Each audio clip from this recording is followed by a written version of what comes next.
Okay, so kita akan teruskan dengan the next part of your lesson hari ini. Kita akan pergi kepada calculations.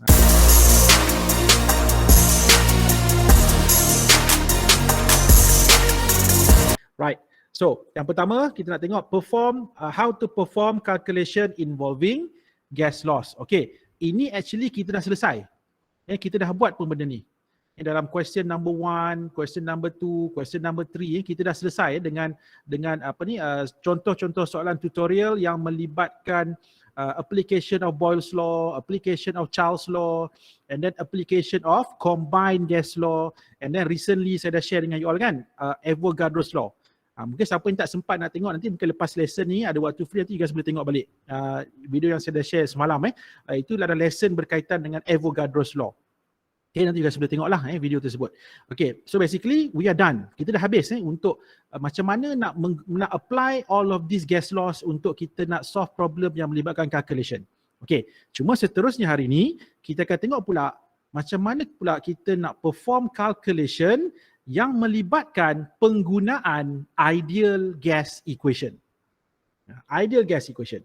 So this is what we are going to look at hari ni. This is what we are going to discuss, and there are a few questions daripada you punya tutorial yang saya akan gunakanlah untuk kita nak bincangkan pada lesson ni.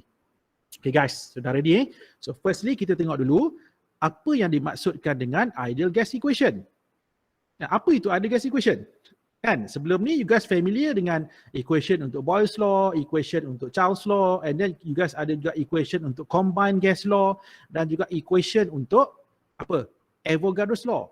Okay, so sekarang ni pula apakah dia ideal gas equation?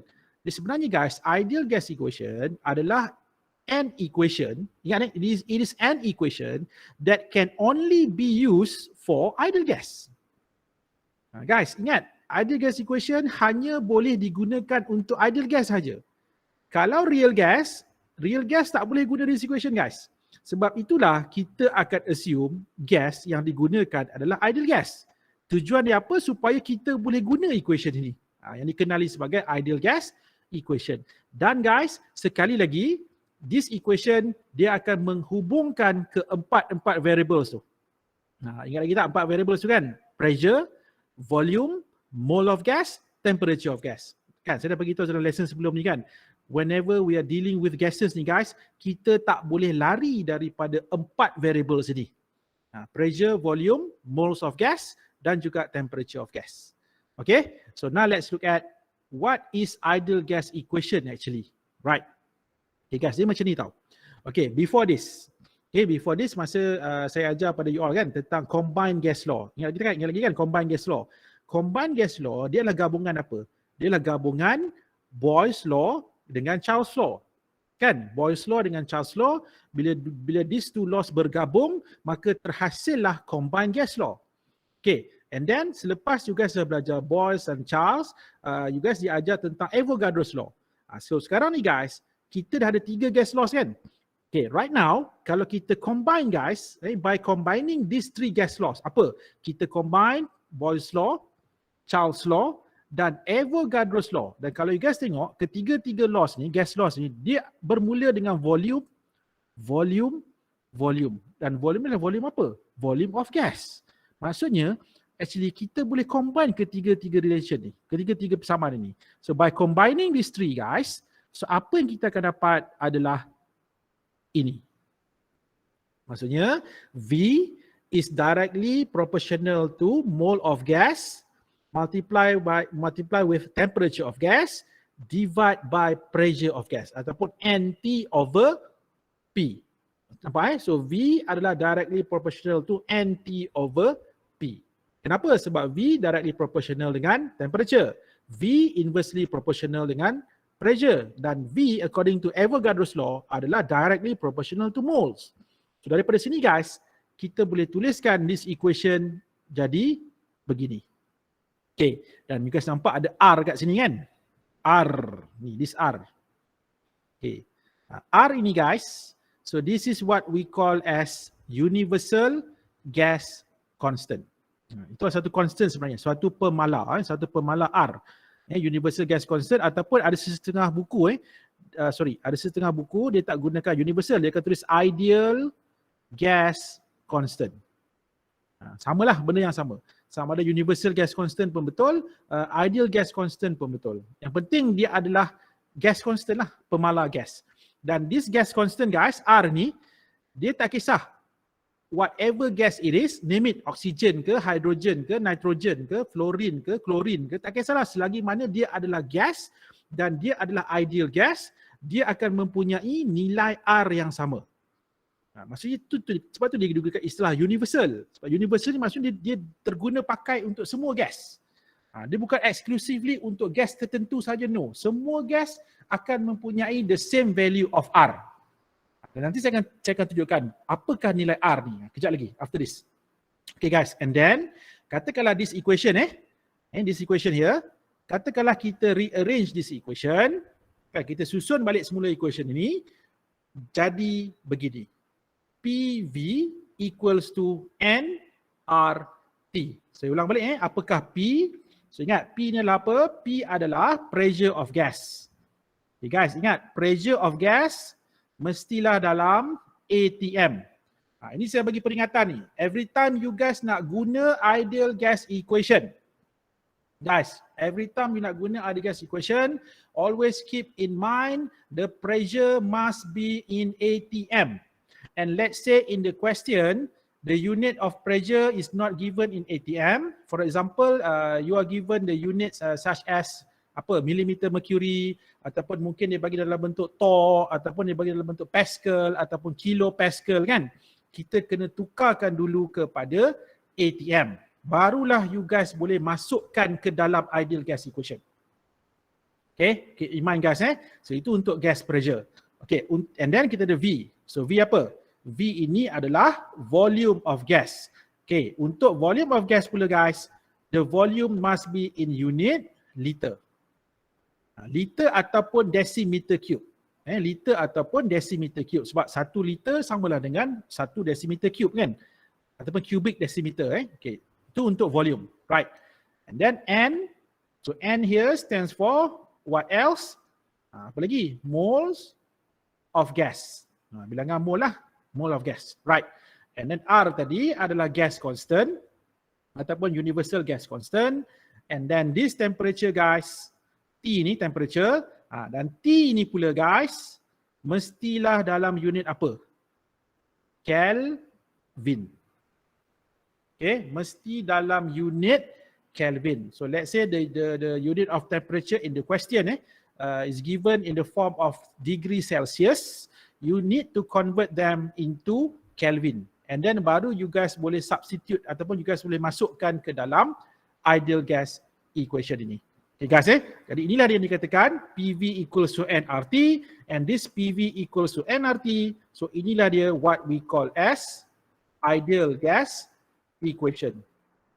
Okay guys Alright, so itulah dia dikatakan ni. Inilah dia ideal gas equation. Jadi ingat ada gas equation, ingat PV equals to nRT. Kita tengok pula pada R tadi.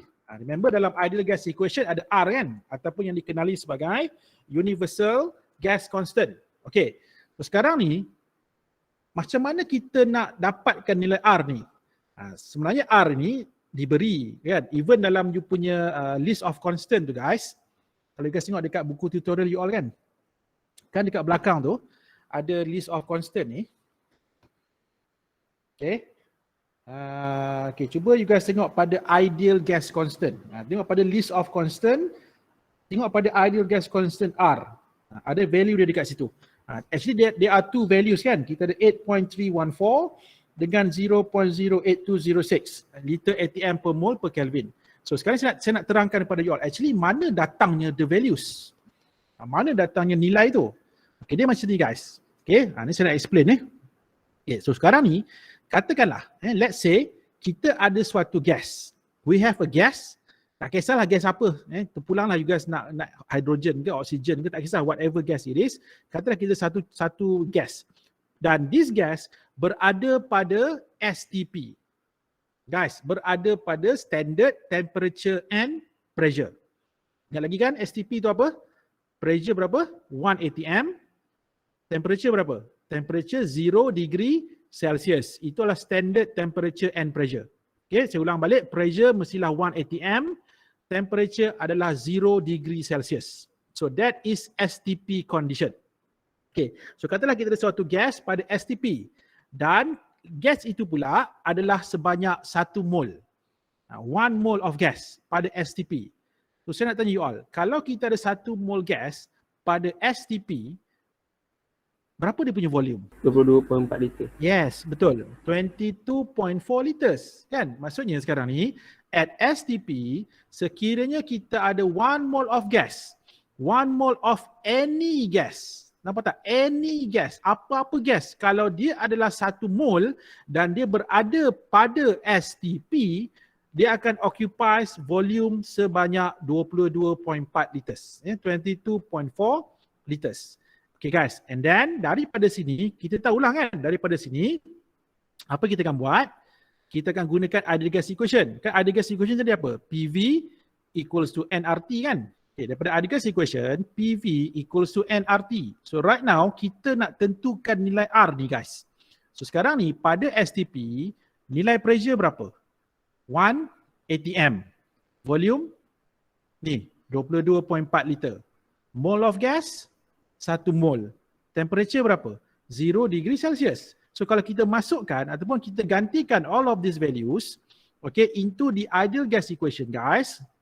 Okay, kita akan jadi macam ni tau. Sebab kita nak kira R sekarang ni. So kalau PV equals to nRT, R equals to PV over NT. Kan? PV over NT. So kalau kita masukkan substitute the values, you guys gantikan. Ni cuba kira yang dapat berapa. Okay, nampak? Pressure 1 atm. Volume lah volume of gas pada STP. Ini bilangan mol gas pada STP. Dan ini adalah temperature of gas pada STP. Sebab apa 273.15? Sebab STP kan 0 darjah Celsius. Kan? 0 degree Celsius, kalau kita convert kepada Kelvin, inilah dia, 273.15 Kelvin. Okay guys, try to calculate this. Saya dapat tak? 0.08205. 05 ke? Kan 06. 06 kan? Ni, you guys should get this value. Nampak tak? You guys should get this value 0.08206 and the unit is liter atm. Okay, liter atm per mole Kelvin. Okay guys So inilah dia dikatakan the value of gas constant. Cuba you guys tengok dekat list of constant tu, sama tak? Jangan tengok yang 8314 tu. Tengok pada yang liter atm per mole Kelvin. Sama kan? 0.08206.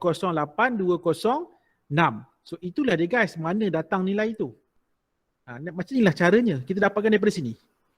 Okay? So inilah dia dikatakan gas constant. The value of gas constant. Dan berhati-hati guys dengan unit. Nampak unit dia you guys boleh tuliskan sebagai liter atm per mole Kelvin ataupun you guys juga boleh tulis unit dia macam ni.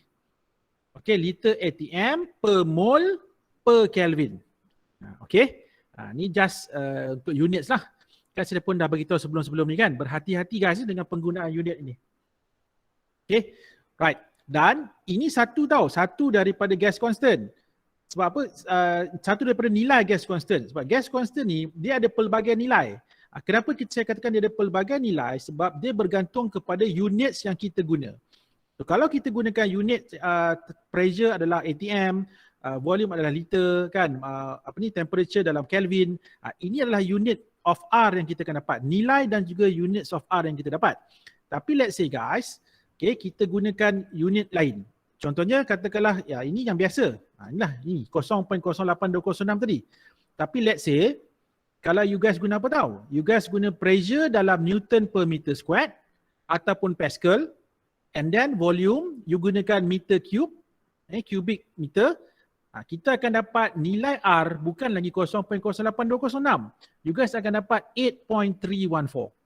Dan unit dia pun lain guys. Dia akan jadi Newton meter per mole per Kelvin. Ataupun Pascal meter cube per mole per Kelvin. Ataupun Joules per mole per Kelvin. Ini kalau kita gunakan unit inilah. Tapi biasanya commonly used units untuk R ini adalah ini guys. Ini yang biasa kita gunakan. Dan selalunya memang inilah, kecuali kalau dia minta dalam unit yang berbeza, baru kita bagi dalam unit berbeza. But normally secara kita katakan yang commonly lah, yang biasanya digunakan, inilah dia 0.08206 liter ATM per mole per Kelvin. And then kalau you guys nak lagi dalam unit yang lain, kita juga ada dalam unit millimeter mercury. Contohnya kalau ini 62.36, so ini unit dia guys. Jadi ada 3 lah. There are 3 values, 3 different values of R depends on different units. Bergantung kepada unit yang berbeza. Okay, tapi yang biasa kekalkan, just stick to 0.08206 liter ATM per mole per Kelvin. Okay guys, alright, so itu dia sedikit tentang units of R. Okay, teruskan guys dengan gas law problems. Okay, masalah-masalah ataupun soalan-soalan pengiraan yang berkaitan dengan application of gas law ataupun yang melibatkan these 4 variables, pressure, volume, mole of gas dan juga temperature of gas. Okay, so basically guys, apabila kita sebut tentang gas law problems ni ataupun masalah yang berkaitan dengan gas law ini, sebenarnya kita boleh bahagikan kepada 2. And there are 2 types. There are 2 main types of gas problem. So yang pertama apa tahu? Yang pertama macam ni. Apa yang berlaku dalam problem tersebut? Berlakunya a change, perubahan in one of the 4 variables. Okay, contohnya P atau V atau N atau T, dan dia mengakibatkan berubahnya satu lagi, dan dalam masa yang sama lagi 2 variable kekal. Lagi 2 variable kekal. Ingat lagi tak dekat mana berlakunya benda ni? Semasa kita solve untuk Boyle's law, Charles law, Avogadro's law, and then combined gas law. Betul tak guys? Kita ambil contoh Boyle's law lah. Masa kita selesaikan Boyle's law, ada 2 variable yang tak berubah kan? Apa? Boyle's law, temperature dan mole of gas. Jadi yang berubah apa? Berubah pressure dengan volume. Maksudnya kita ubah pressure, volume berubah. Ataupun kita ubah volume, pressure berubah. So inilah dikatakan jenis masalah yang pertama. Kan, the first type of gas law problem. Dan kita pun dah bincang benda ni lah dalam contoh-contoh soalan tutorial yang lepas. Kan, dalam lesson yang lepas sebelum ini. Okay guys, jadi dalam kes yang kalau you jumpa problem yang berbentuk macam ini, okay, so ini kita akan gunakan apa? Kita akan gunakan individual gas law. Apakah individual gas law? Yang kita belajar itulah apa? Boyle's law, ataupun Charles law, ataupun Avogadro's law, ataupun combined gas law. Okay, ini untuk kes yang pertama macam ni guys. The first type of problem. Ini sebenarnya kita dah bincang. So I'm not going to discuss this anymore. Okay, because we already did this. So kita akan teruskan dengan the second type of problem. The second type of problem, okay, ini guys. Di mana dalam second type of problem ini, only satu saja variable yang kita tak tahu. Yang lagi 3 tu kita tahu dan dia tak berubah ataupun kekal. Dalam kes ini, ingat kita 4 variable tadi kan? Pressure, volume, mole dan juga temperature. So jenis problem yang kedua ni, di mana daripada 4 variables tadi, okay, daripada 4 of these 4 variables, only one of them yang kita tak tahu, the rest kita tahu. Ataupun the rest adalah tidak berlaku perubahan, constant. Dalam kes ini guys, inilah dia di mana kita akan apply this ideal gas law ataupun ideal gas equation. Yang you guys baru diajar tadi lah, PV equals to nRT. Okay, right. So right now, kita nak tengok beberapa contoh soalan tutorial yang berkaitan dengan application ataupun problem type 2 ni. Macam mana kita nak selesaikan this second type of gas law problem. Okay guys, untuk permulaan, kita start dulu dengan question number 4A. Everybody, so please look at this question. Question 4A. Alright, so what do we have here? A sample of chlorine gas is confined. It's confined in a 5 liters container. Okay, confined ni maksudnya dia terperangkap ataupun dia berada dalam satu bekas tertutup lah. Okay, itu maksud confined. Okay, dalam satu bekas bersaiz 5 liters. Okay, at 228 torr and 27 degrees Celsius. The question is guys, how many moles of chlorine gas are there in the sample? Okay, cuba kita relate. Guys, ini adalah problem type berapa? Type 1 atau type 2? Cuba you guys tengok. Sekarang ni, Guys, sekarang saya dah ajar you all kan? Always identify the 4 variables. Kan, 4 variables. Okay guys, pressure diberi tak? Ni kan, 228 torr. Pressure given. Volume 5 liters given. Mole of gas tak tahu, itu kita nak kira. Temperature given. Nampak tak guys? Kita ada 4 variables, 3 unknown, 1 unknown. Satu tak tahu, 3 kita tahu. So ini adalah contoh problem type 2. Second type. Di mana second type problem kita kena apply apa? We need to apply ideal gas equation. Guys, kita kena apply ideal gas equation. So what we are going to do is, guys, okay, kita senaraikan dulu what were given to us dalam this question. Inilah dia. Temperature 27 degrees Celsius, and since we need to use the ideal gas equation, guys, jangan lupa convert it to Kelvin. So tukarkan daripada 27 degrees Celsius, so kita akan dapat 300.15 Kelvin. Okay, and then the volume. Volume of gas berapa? Ni. 5 liter. Betul ke guys? Volume of gas 5 liter. Is it true? Guys, betul ke? Volume of gas 5 liter? Are you sure 5 liter? Bukan 5 liters tu volume bekas ke? So boleh ke kita kata volume of chlorine gas ni 5 liters? Boleh ke tak boleh? Boleh. Boleh sebab apa? Sebab memenuhi ruang. Sebab dia memenuhi ruang. Yelah, kenapa dia memenuhi ruang? Cuba relate dengan KMT tadi. KMT, Kinetic Molecular Theory of Gas. Apa? Assumption yang ke? 3. Kan volume of gas sama dengan volume of container. Sebab apa? Sebab kita abaikan volume of gas particles. So sekarang ni kan kita nak guna apa sekarang? Kita kan nak guna ideal gas equation. Bila kita guna ideal gas equation, secara tak langsung kita dah anggap chlorine gas dalam soalan ini adalah ideal gas. Jadi bila chlorine itu adalah ideal gas, that's why kita akan anggap dia punya volume of this chlorine gas akan sama dengan volume bekas yang dia isi tu. Cuma dalam soalan ni guys, kita tak mention lah benda tu. You guys tak perlu nak mention. Tak adalah every time kalau you guys nak guna gas, you guys nak kena buat satu statement. Okay, assume chlorine gas is an ideal gas. Tak perlu, tak payah. So it is understood. Maksudnya bila you guys guna ideal gas equation, it is understood that kita dah already assume that gas itu adalah ideal gas. Okay? Clear everyone So saya nak you guys clear tu. Kenapa kita kata dia sama 5 liter? Sebab kita dah apply kinetic molecular theory tadi. Kan? Assumption yang ketiga kan? Alright. So that's why volume of gas adalah 5 liters. Okay, seterusnya. Pressure. Pressure given adalah 228 torr. Dalam ideal gas equation, tak boleh guna torr kan? Kita kena convert kepada ATM, which is 0.3 ATM. Macam mana dapat ni 0.3 ATM ni guys? Ingat lagi tak? 1 ATM berapa torr? 760 torr. 1 ATM bersama dengan 760 torr. Okey. Saya nak beri peringatan kat sini Ingat guys, ejaan bagi torr adalah TORR, bukan THOR. Kalau you buat THOR, itu Thor. Guys kenal Thor kan? Thor tu, God of Thunder kan, dalam dewa petir dalam Avengers tu kan. Kan? Itu adalah Thor. THOR. Itu bukan THOR guys, TORR. Okay, TORR. Thor. Jangan salah eja Okay, 1 ATM, 760 torr. Dan daripada sinilah kita gunakan conversion factor ini.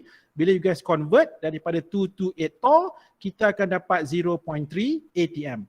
So, kita dah dapat ke semua these are the given maklumat kepada kita dalam soalan ini. And then by using ideal gas equation, PV equals to nRT, we are going to determine ini guys, N ini. Sebab kita dah tahu P, V, kita dah tahu T, R takkan tak tahu kan? R, gas constant lah kan? Masukkanlah nilai dia. So you guys substitute all the values, N equals to PV over RT, you guys solve for this, kan? Cuba you guys kira ni. Dapat berapa? 0.0609. 0.0609 unit Unit. Mol lah. Hmm. Kan you kira bilangan mol kan, unit dia mol lah kan. Maksudnya you guys akan dapat, okay, ni dia dah bundakan lah 0.061 mol. So betul lah tu, yang jawab tadi pun betul juga, 0.0609 pun betul juga. Okay, so 0.061 mol. So itulah dia guys, mole of chlorine gas confined in this 5 liters container. Pada temperature 27 degree Celsius dan dengan pressure sebanyak 228 torr. Itulah dia bilangan mole gas ni guys. Okay? Nampak tak? Ni dia katakan application of ideal gas equation tadi.